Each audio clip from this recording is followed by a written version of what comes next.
Sem muito tardar, vamos abrir a nossa Bíblia. Eu vou falar bem devagar para os irmãos me entenderem no livro do Atos dos Apóstolos. Minha esposa já falou mais da metade da minha pregação.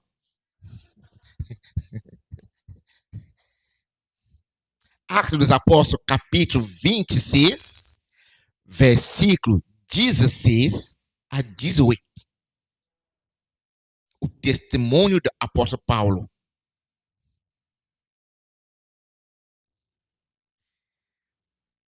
Atos dos Apóstolos, capítulo 26, versículo 16.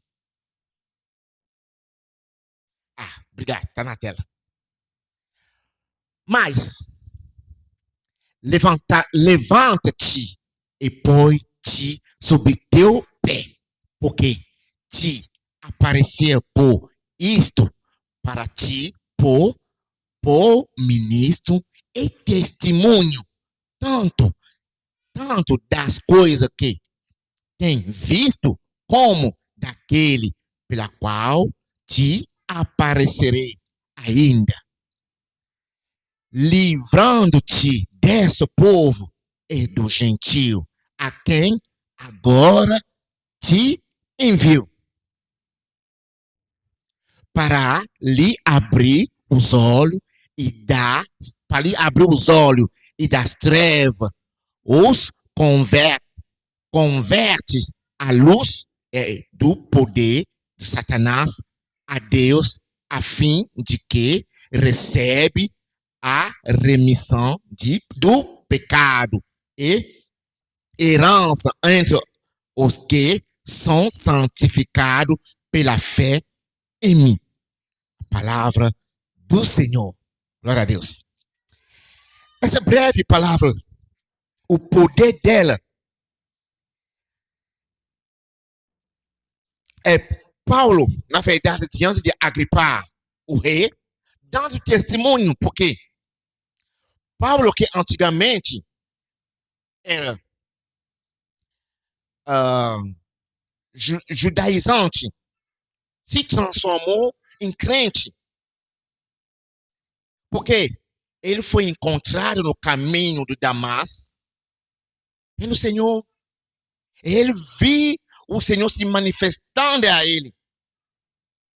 Ele perguntou, mas quem é você? Porque ele estava indo para o Damasco para perseguir a igreja.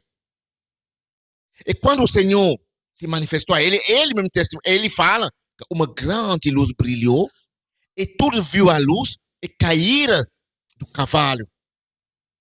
Mas ele ouvia a voz falando para ele, Saulo, Saulo. Ele falou, quem é você? E a voz respondeu, Jesus Cristo de Nazaré que tu está perseguindo. E agora, essa palavra, Jesus Cristo de Nazaré que tu está perseguindo. Ele ficou, ok, o que deve fazer, Senhor? O Senhor falou para ele, entra na cidade de Damasco e lá te será dito o que tu deve fazer. Mas, só que aqui, nessa parte de Agripa, Paulo não traga uma coisa que não foi dita ali antes.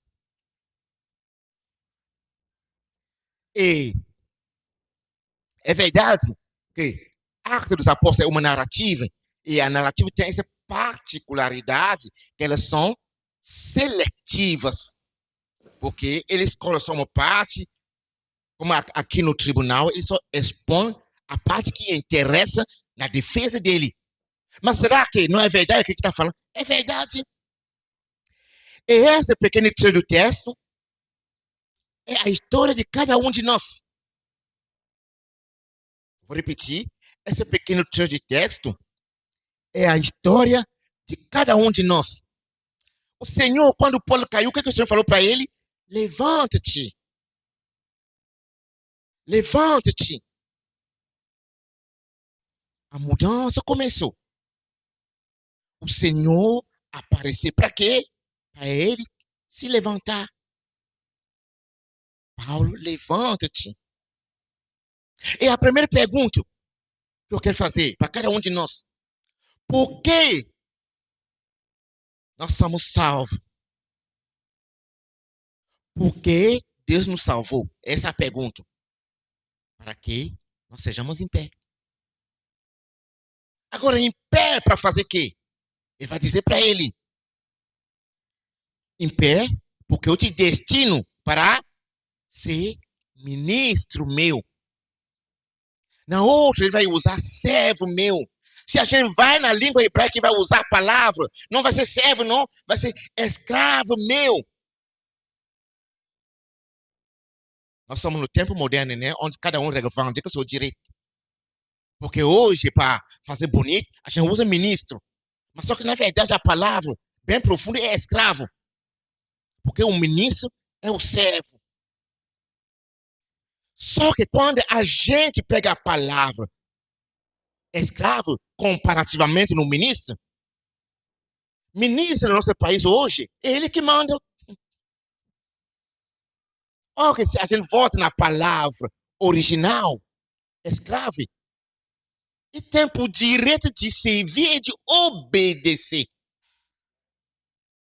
E não é aquele que o mundo está demonstrando hoje. Porque para que o ministro passe aqui, tem que fechar a rua.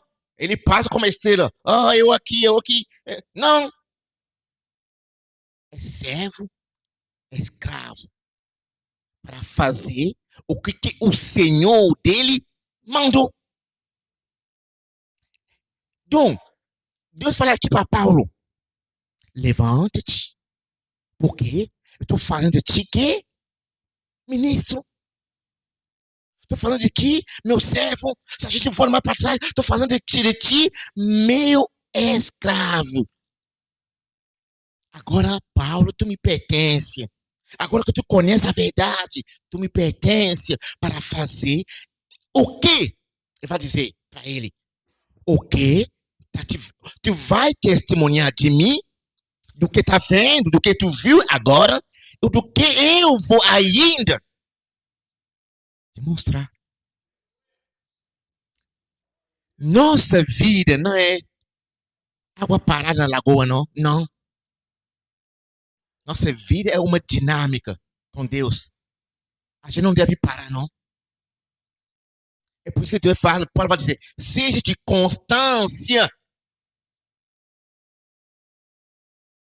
Vai, não para. Porque ele mesmo abre a nossos olhos dizendo que a nossa luta é para chegar no estatuto perfeito. Para chegar no estatuto perfeito não pode ficar parado, não. Porque cada dia a gente tem que se aperfeiçoar. Mas nosso aperfeiçoamento é no quê? Na obediência. E que o que é a maior obediência? Fazer a vontade do Senhor. Será que a vontade do Senhor é fácil? Não. Eu vou dar um testemunho de Rebeca, que sempre falou: pai, eu estou indo, não vou mais ter sorvete meu, não vou mais ter o chocolate, não vou mais ter, não vou mais ter, não vou mais ter, não vou mais ter. Quando era pequeno, chegou lá e não tinha mesmo, não. Quer dizer, para servir a Deus, tem que abrir mão. É difícil? É difícil? É. Mas, só que o Senhor diz uma coisa: eu não te deixo só. Eu não te deixo só. A única função que o dono da obra vai junto com seu escravo, com seu servo. É único. Ele vai, mas eu estou contigo. Quer dizer, Deus não nos salvou para a gente ficar de braço cruzado. Mas Deus nos salvou para que nós podemos entrar nessa obra e em dinâmica com Ele. Porque vão dizer que eu não tenho talento. Não, cada um de nós tem um talento. Cada um de nós, Deus depositou nele um talento. Cada um de nós é rico. Em quê? No talento que Deus te deu. Só de sorrir, fura 7 pessoas. Só de ver pessoas, tudo bem? Oh, me dá um abraço. Ué, eu achava ele muito metido, mas ele me abraçou mesmo? É esse. Faça a diferença. Quando eu cheguei aqui no Brasil, eu fiquei um pouquinho surpreso. Na minha terra, se de manhã eu saio da casa passando, se eu encontro o Senhor e não dá saudação, ele vai me parar. Por que não me saudou, meu filho? Nós temos um problema? Vai ser a primeira pergunta. Nós temos um problema? Quer dizer, a saudação é uma coisa importantíssima. Em Burkina Faso, pior ainda, em Níger, se você chega no escritório de administração e não dá saudação, você não é recebido. Vão te mandar embora, vai embora. Pode ir em qualquer lugar, não vai ser recebido. Então, chegando na administração e dando saudação, a porta se abre. Só que aqui, quando eu vi o pessoal, só de me ver, todo mundo fugia. Eu falei, ué, o que é? Era o choque da cultura. O choque da cultura. A cultura, segundo os acontecimentos, mas que não é a favor da palavra, que cada um vai no individualismo. Mas Deus não. Deus não lembrou, ele não falou. Onde haverá 2, 3, como é que vai acontecer? Vai estar, estará presente. Deus, depois ele vem para a casa de Caim, pergunta para Caim, onde está seu irmão Abel? O que Caim responde? Será que eu sou o guarda de meu irmão? Porque conscientemente ele sabia que, como irmão mais velho, ele deveria proteger seu irmão. Por isso que ele toca, será que eu sou o guarda do meu irmão? Por isso, para dizer que nós que pensamos que nós não temos talento, nós temos. Nós que pensamos que a gente não pode fazer nada, pode. Eu conheço o pequeno Caleb, é um filho de um crente. No Níger, o pai dele, ano passado, no acidente que teve lá na Tanzânia, que morreu, quase 26 pastor do Jocum, que foi se treinar, estava no meio. Ele foi para a glória. Aí deixou um filho bem formado. O Caleb na escola, quando ainda ele tinha 4 anos, uma escola cheia de muçulmanos, e ele passava o dia inteiro na escola.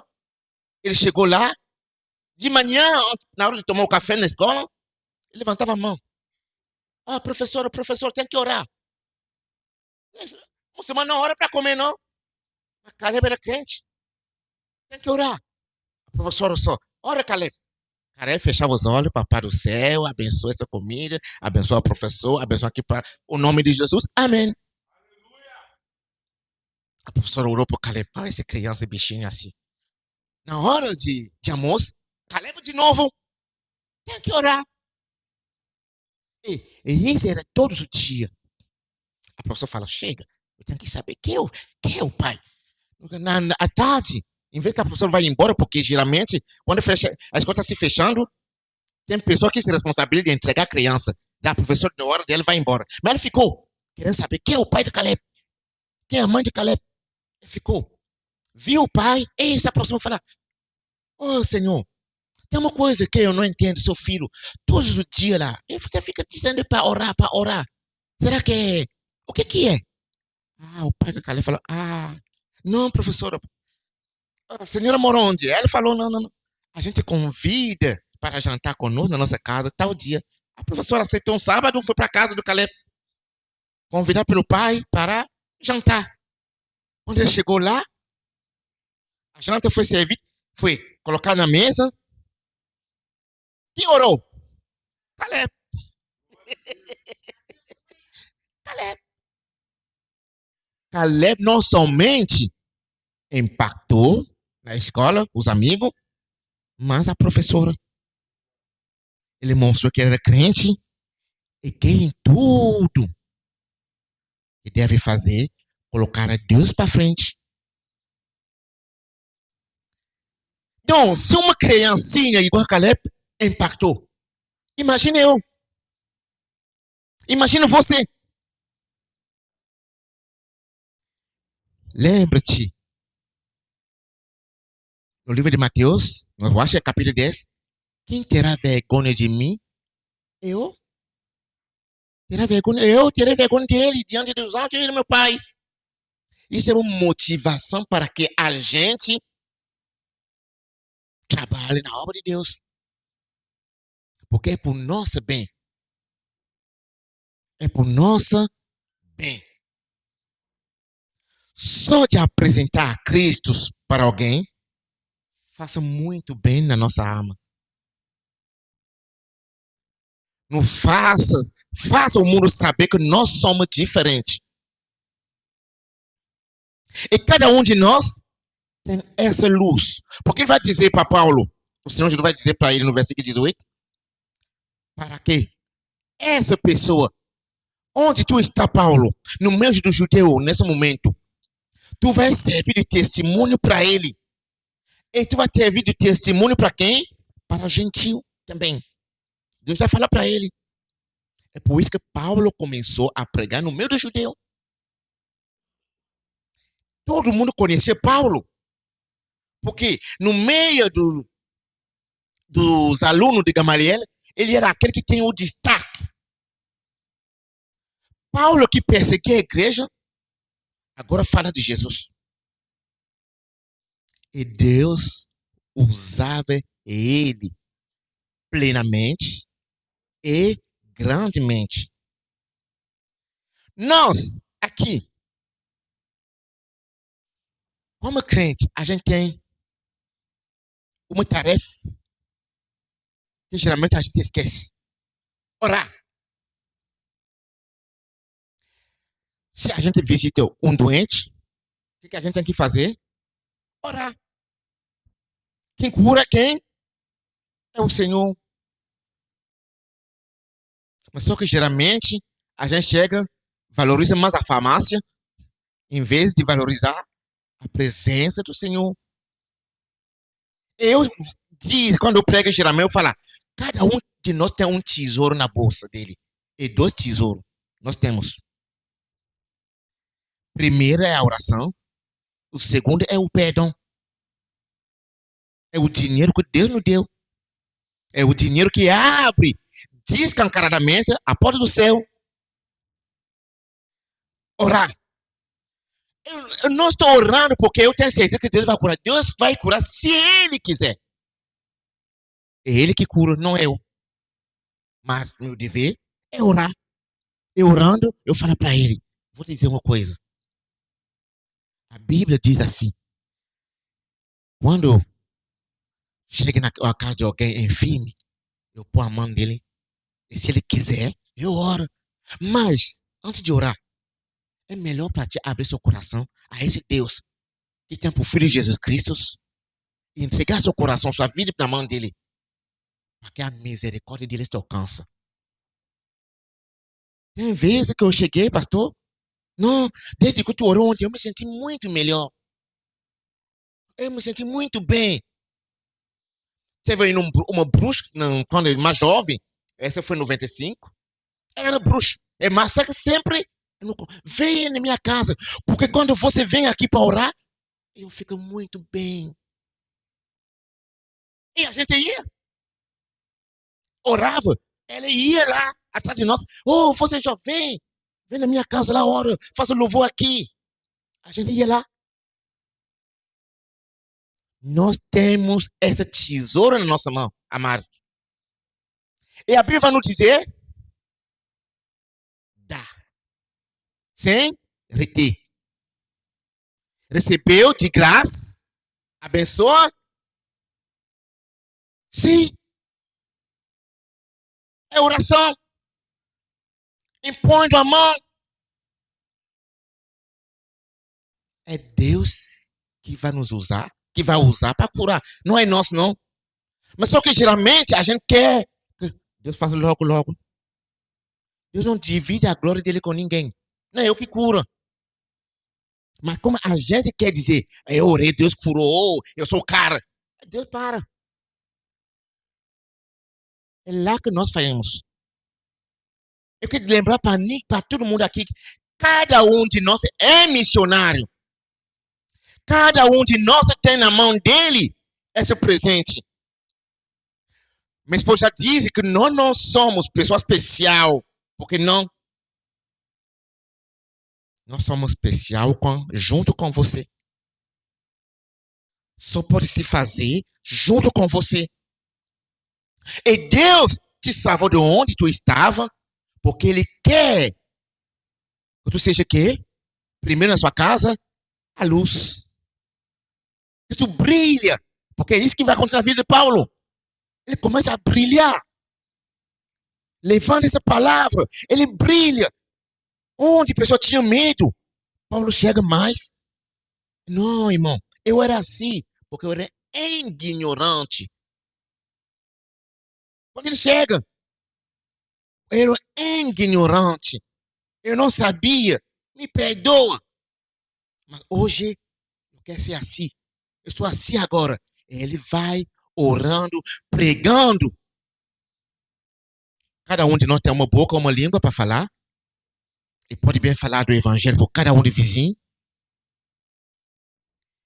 E se você, querido irmão, aquilo que nós fizemos aqui, com a arca, levando na casa, na célula, se você começa a praticar isso lá, vou dizer para você, Deus vai honrar demais.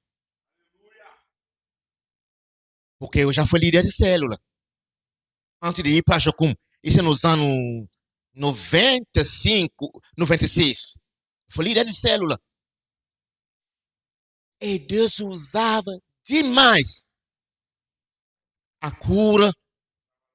Sim, um camarão, pastor. A cura. A libertação.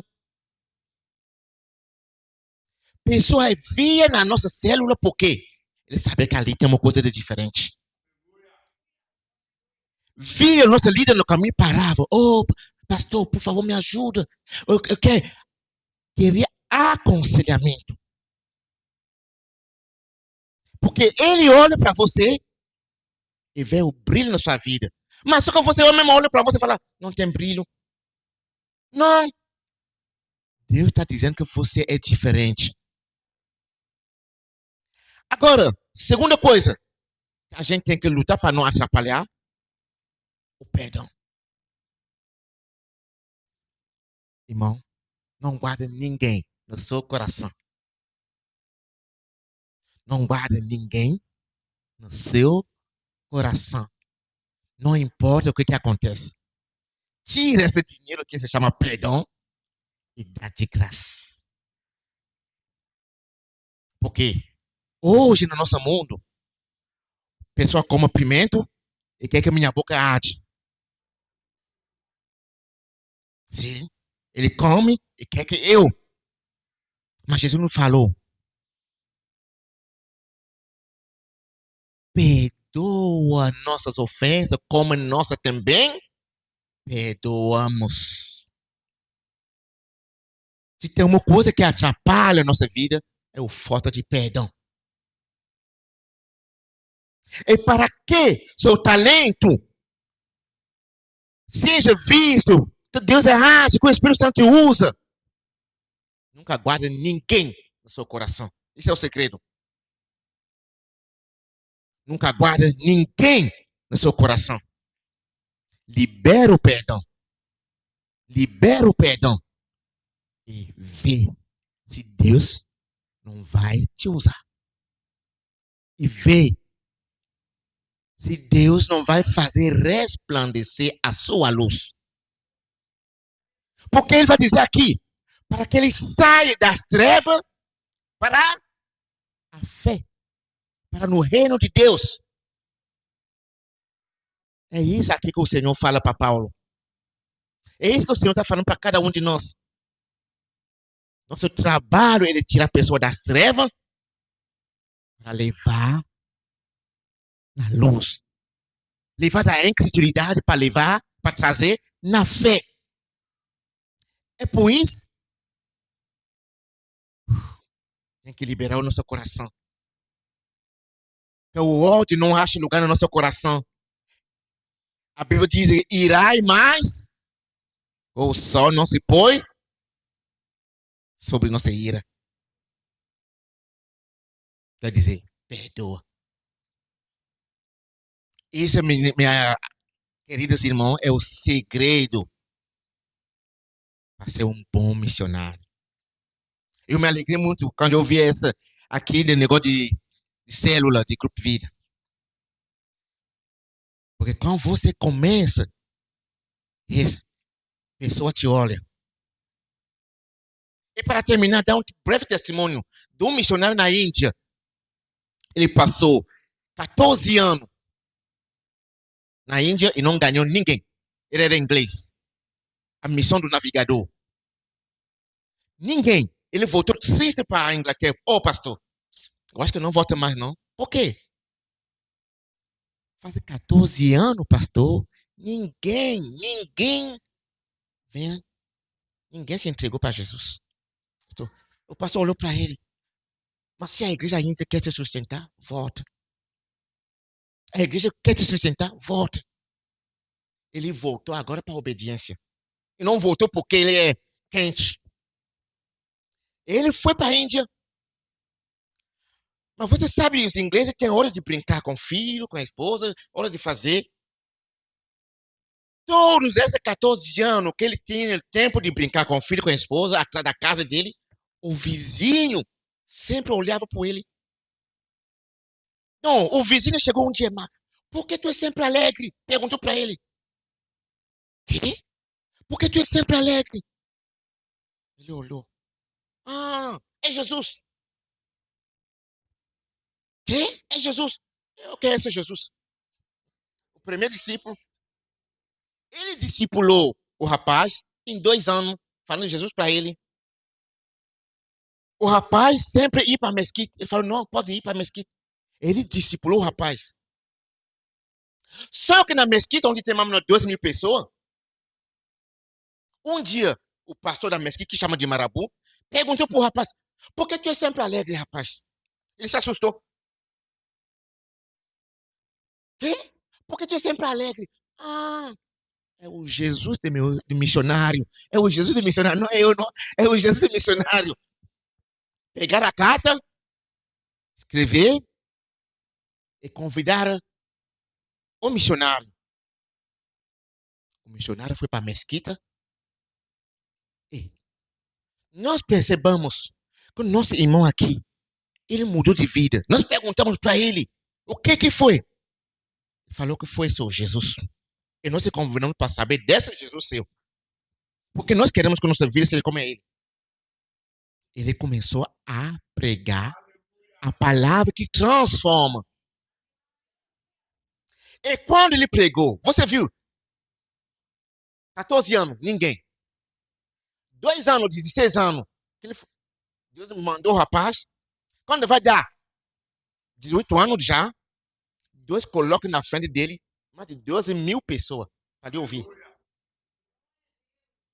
E quando ele falou de Jesus, do amor de Deus, as pessoas se levantaram. Se é assim, nesse livro, a gente quer esse livro. O responsável se levantou e falou com a comunidade, vamos seguir esse livro. Pegaram o Corão e falaram para o missionário, escuta, tal lugar ali, tu fez uma igreja, né? Sim. Mas tu foi lá, um dia tu viu que estava queimado, sim, estava jogando no chanquinho. Foi nós. Fica despreocupado. Tu construiu ali, né? Sim. Nós que queimaram. Mas agora, cada um de nós quer seguir seu Jesus lá. Porque nós olhamos na vida do nosso irmão aqui e nós vemos a mudança. Nós queremos também essa mudança. Esse testemunho, querido irmão, pode dizer para cada um de nós, seu vizinho te observa. Muitas vezes tu não fala, mas o testemunho vai mais alto. Seu vizinho te observa muito bem. que seja no trabalho, que seja vizinho de casa, que seja na rua, ele olha para ti. E se tu for fiel com Jesus, seu testemunho vai falar mais alto. Tu vai lhe ganhar sem fazer nenhum esforço. Eu me alegrei semana passada quando eu falei com meu pai por telefone. Ele estava concordando. Amém, amém. Meu pai nunca falou amém comigo. Pela primeira vez, eu quase 20 quantos anos? 30. Meu pai falou amém concordando comigo. A gente sempre brigava. Porque ele é muçulmano, eu me virei crente. Quer dizer, Deus está trabalhando na vida dele. O testemunho trabalha, o testemunho fala. É por isso que Jesus falou, nós somos a luz do mundo. A minha oração para terminar, meu irmão, é que cada um de nós faça brilhar essa luz. Que cada um de nós faz brilhar essa luz. E como fala o livro do Apocalipse, ele vai dizer, servo e fiel meu, entra. É o homem de mão furada que vai se levantar para te acolher. É ele que vai dizer, filho, servo, entra na glória. Te dando um abraço glorioso. Que Deus em Cristo nos abençoe. Eu agradeço, pastor. Glória a Deus. Vamos colocar-me de pé em nome do Senhor Jesus. Irmãos, eu quero orar com cada um de vocês que sente o desejo missionário, né? De missões. Eu quero orar com você. Mas antes eu queria saber se existe alguém que quer entregar sua vida a Jesus. Existe alguém aqui do meu lado direito? Existe alguém aqui no meio? Existe alguém que quer entregar sua vida a Jesus? Aqui do meu lado esquerdo existe alguém? Do lado direito existe alguém que quer entregar sua vida a Jesus? Glória a Deus. Eu queria orar com você, você que deseja ser um missionário, né? Seja um missionário aqui local, seja fora do país, ou seja aquele que vai orar por missões, ou aquele que vai contribuir com missões. Mas nós precisamos fazer essa oração por sua vida, né? Vamos estar orando por missões nesse momento, em nome do Senhor Jesus. Senhor, feche teus olhos, Senhor meu Deus e meu Pai. Cada um, Senhor, que neste momento sente o desejo missionário, Senhor. Senhor, de fazer missões, seja, Senhor, local, ou seja, transcultural, Senhor, fora, Senhor, do país, ó Pai. Ou seja, aquele que simplesmente vai estar orando por missões, ó Pai. Ou aquele que vai estar contribuindo, meu Deus, pela obra missionária. Senhor, ele não vai lá, mas ele contribui, Pai, para a glória do Teu nome. Que nós possamos ser uma igreja missionária, porque esta igreja é fruto de missões, Senhor. Se nós estamos aqui no Brasil pregando a Tua palavra, porque o Senhor enviou missionários, Senhor, de outro país, Senhor, para estar aqui trazendo a palavra. E hoje nós estamos aqui, Senhor, para contribuir, para dar nossa parte em missões, ó Pai. Vem honrar esta igreja, vem honrar esse irmão, Senhor, que tem contribuído com missões. Vem honrar esse irmão, Senhor, que tem um desejo missionário e não sabe como vai fazer, Senhor, mas ele tem um desejo de pregar em outros países, ó Pai. Então toca agora, Senhor, providencia, dá condições, abre porta, faz, Senhor, com que essa pessoa possa ir, Senhor, no campo missionário, Pai, porque nós desejamos missões, nós amamos missões, Senhor, e nós oramos nesse momento, Senhor, pela África, nós oramos por Burkina Faso, nós oramos por Camarões, nós oramos, Senhor, pelos países, Senhor, da janela 10x40, nós oramos para que o Senhor venha impulsionar corações quebrantados para ir levar a palavra, Senhor, nos 4 cantos desse mundo, Pai, pregando e levando a mensagem salvífica, a mensagem de salvação, oração, a mensagem transformadora do Cristo ressurreto, aquele que morreu, mas ressuscitou o terceiro dia, está vivo, Senhor. Oh, meu Deus, nós oramos agora e cremos no poder da oração, em nome de Jesus. Amém e amém. Graças a Deus.